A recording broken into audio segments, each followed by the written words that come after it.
ചെല്ലാർകോവിലിൽ വാഹനാപകടത്തിൽ മരിച്ച ഷാനറ്റിന്റെ സംസ്കാരം ഇന്ന് നടക്കും. കുവൈറ്റിൽ കുടുങ്ങിയ അമ്മ ജിനു നാട്ടിൽ തിരിച്ചെത്തിയതോടെയാണ് സംസ്കാരം ഇന്ന് നടത്താൻ തീരുമാനിച്ചത്.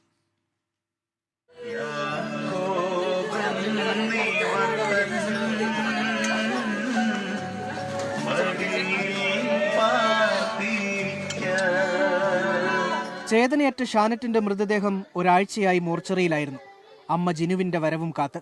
മലയാളി ഏജന്റുമാരുടെ ചതിയിൽപ്പെട്ട് കുവൈറ്റിൽ തടങ്കലിലായിരുന്ന ജിനു ഇന്നലെ വൈകിട്ട് നാട്ടിലെത്തി. മകന്റെ മരണത്തേക്കാൾ വലിയ വേദന ആ അമ്മയ്ക്ക് ഇനി ഉണ്ടാകാനില്ല. രാവിലെ 10 മണിയോടെ ഷാനറ്റിന്റെ മൃതദേഹം അണക്കരയിലെ വീട്ടിലെത്തിച്ചു. കഴിഞ്ഞ ചൊവ്വാഴ്ചയാണ് ചെല്ലാർകോവിലുണ്ടായ വാഹനാപകടത്തിൽ ഷാനറ്റും സുഹൃത്ത് അലനും മരിച്ചത്. മാതാവ് ജിനു നാട്ടിലെത്താൻ വൈകിയതോടെ ഷാനറ്റിന്റെ സംസ്കാര ചടങ്ങുകൾ വൈകി. കുവൈറ്റിൽ കുടുങ്ങിയ ജിനുവിനെ കേരളത്തിൽ നിന്നുള്ള എംപിമാരും കുവൈറ്റ് മലയാളി അസോസിയേഷനും ചേർന്ന് നടത്തിയ ശ്രമഫലമായാണ് നാട്ടിലെത്തിച്ചത്.